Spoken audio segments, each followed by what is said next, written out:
Namaste, Zanoni Snowflake here. Welcome to Sagittarius Moon and Sagittarius Sun, Energy Empowerment Shift and Saturday Reset Activations, along with the solar eclipse, new moon reset activations, which happen on Monday the 14th. So, the moon Grandma Moon is currently in her 4th phase until she goes into the dark moon, the void, on Sunday. So in the early hours of Sunday morning, on Sunday the 13th, at 01:58 AM UK time, all of this is in UK time, she'll be void of course. Now she's not void of course for very long at all, whereas like I'm not sure if it's the Sunday the week ago. I think it was a week ago, but it could have been more. It was pretty much all day Sunday she was void of course, whereas this time she's only void of course for 41 minutes, which we like because 41 is 14 reversed, and she goes new on Monday the 14th. So we've got the number patternology going on here. So she's in our dark moon phase, the void. And then on Monday, the new moon, new beginnings. So we've had the balancing energies connecting into the heart with the Libra moon, Sag Sun transit energies. And then we had the energy empowerment shift transit energies of the Scorpio moon and the Sag Sun, now into the Sagittarius moon and the Sag Sun. Sagittarius is a philosophical sign and for higher learning. He's dry and barren and masculine and fiery, so we've got the double fire, and he rules the thighs and the hips, and the impulse is expansion, and we tackle things that need improvement under this sign.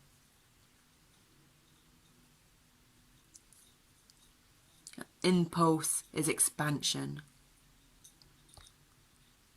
And then she'll be void of course again on late hours of Monday night, early hours of Tuesday morning, until 3:35 AM when she transits into Capricorn on the early hours of Tuesday morning. So if you want to know the time of the solar eclipse in your area, if you Google it, it'll be able to give you, if you want to actually dance with those energies. They're stronger, more potent energies, and it's the Sagittarius Gemini axes that were on with the eclipses, because we had the prenumbral lunar eclipse on that Gemini full moon a couple of weeks ago. So we had a moon bath in our summer house, slept in our summer house and had a moon bath. And so we're going to have a new moon bath under these eclipse energies and move back into sleeping into our summer house. So starting on the spectrum of energies, the subconscious, unseen, unaware spectrum of energies that we're dancing with at the moment is 3 logarithm 10, 30. So a massive dose of creative expansion, especially with the expanding energies of the Sagittarius Sun and the Sagittarius Moon. Feminine number to balance out the masculine energies, and it's mountain messengers, transcendence. So when we connect to nature, whether it's bioorganic nature, so nature that needs oxygen, so cells, plants, humans, animals, for instance, or whether it's organic consciousness, rocks. Trees don't need oxygen, but they do need carbon dioxide. So our level of awareness and expansion in our consciousness and understanding consciousness and the different types of unconsciousness. So we've got our categories of inorganic consciousness being technology, organic consciousness being anything that isn't man-made. So man-made is inorganic and organic is natural. So rocks, crystals, trees, anything that comes from Mother Gaia and nature, that's our understanding. So we're not getting into the science of it yet, but we're growing up our younger alters and our generational consciousness. And so then when you've got the organic consciousness, you have the bioorganic, which is what needs oxygen. But we think trees maybe come under that as well, but rather than needing oxygen, it's carbon dioxide. So it's that reverse polarized patternology where there's synthesis, harmony between trees and humans, because humans need trees to breathe because the trees produce the oxygen, and trees kind of need humans because humans produce the carbon dioxide. But trees don't need humans because there's other things in nature that produce carbon dioxide, so they can live without us, but we can't live without them.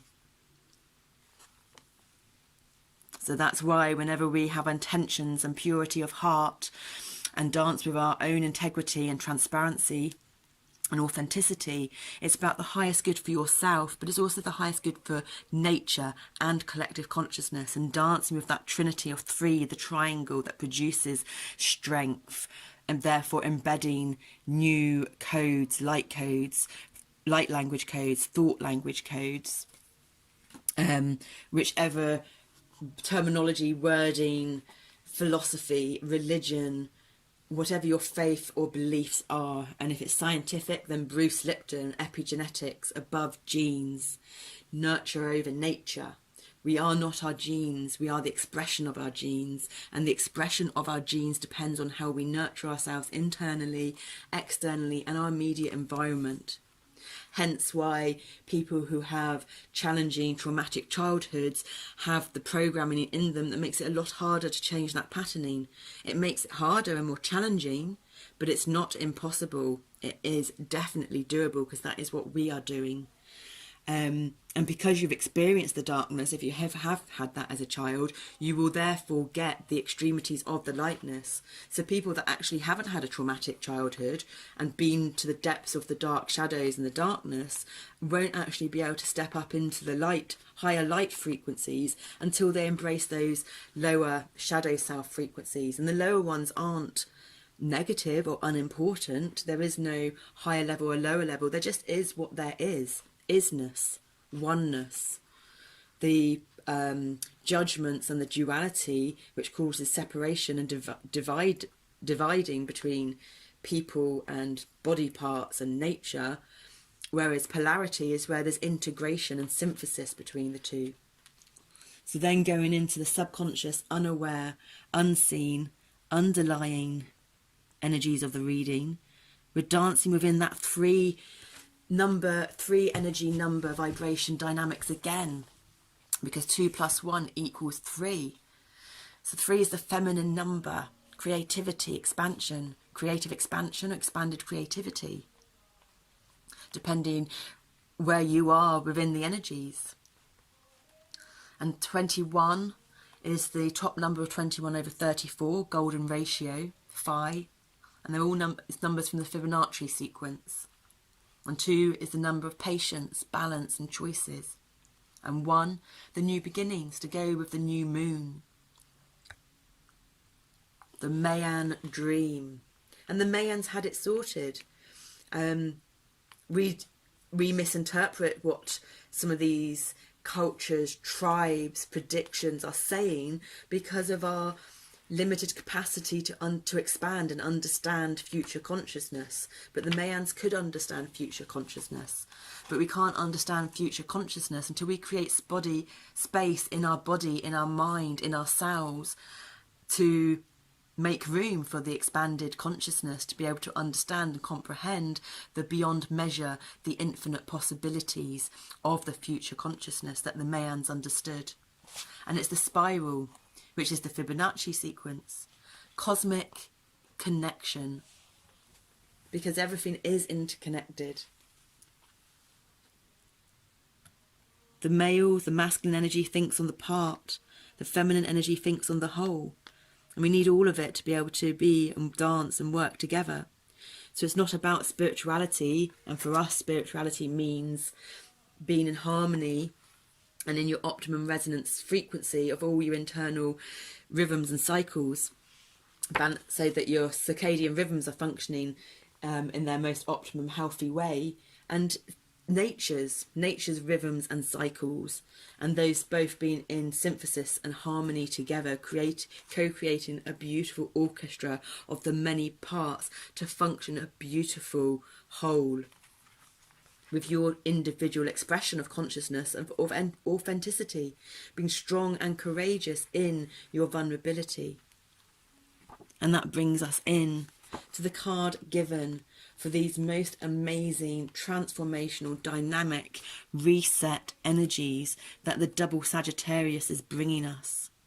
16, the number of rebirth. It's all just too perfectly and too aligned, but not too good to be true. If you believe it's too good to be true, Bruce Lipton, it's all in the belief systems, then it is too good to be true. But if you can step into that childlike innocence and purity of embracing and seeing things as if for the first time, and you believe it's true, then it will be true because it's in the belief systems.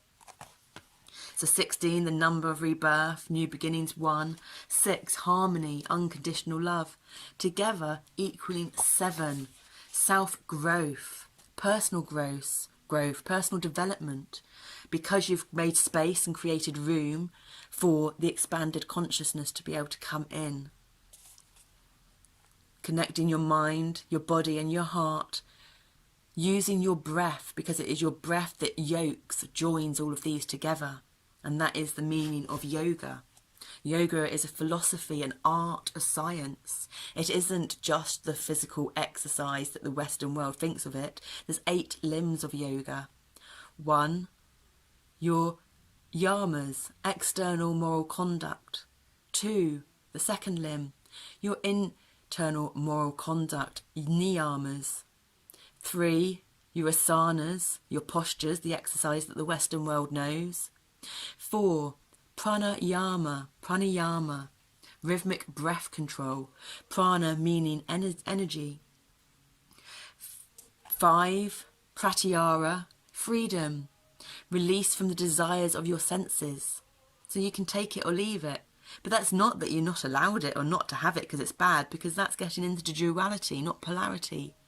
It's about being able to say no if it's not serving your highest good in that moment, but also to be able to have pleasure and enjoy these things, because that's why our energetic bodies have incarnated into these physical bodies.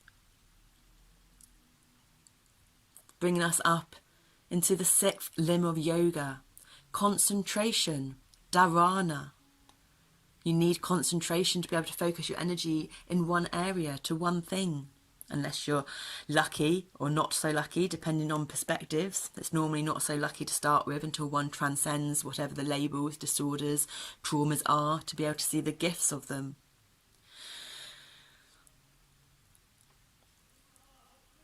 And then, if you're like us, we focus our pinpointed attention on a multitude of things at once.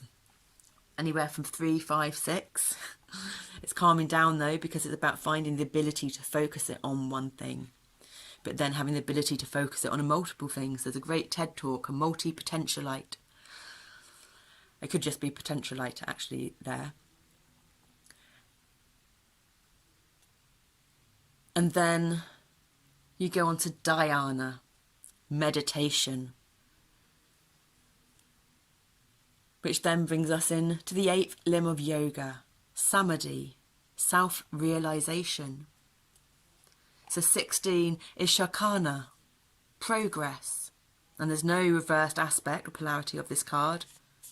The shakana is the square cross of the Andean people of South America. It relates directly to the Southern Cross, the predominant feature in the night sky, and also to a concept of spirit moving through the lives of the people.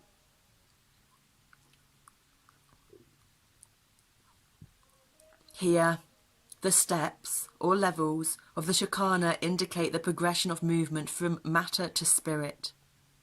It is the shaman's journey and the path of the initiate. Choosing this card reminds you to acknowledge the place at which you stand at this moment in time and place. And from this vantage point, visualize the past, present and future as holographic and whole, multi-dimensional, in a constant state of change, because change is the only constant, and yet perfect in every moment. Following that torrential flow pattern of energy from the Taurus, which is found in everything, And if you want to understand more about this, then Nassim Haramein, the Resonance Science Foundation, have an amazing free course that can develop your awareness, your intelligence for the higher learning of Sagittarius, embracing new philosophical ways and understandings through his amazing mind and life and creations, and he's a scientist. Highly recommend it. So we're just going to close off with some sounding. Thank you, crystals. Thank you, symbols. Thank you, numbers. Thank you, words. Thank you, energy. Thank you, consciousness. We'll say goodbye now in words, so we don't bring the word body into it at the end after the sounding activations. So much gratitude for being here with us and joining us on this journey. From our heart to your heart. Much love. Namaste from the Zanoni Snowflake. Join in with the sounding and the shaking if you feel drawn to do so.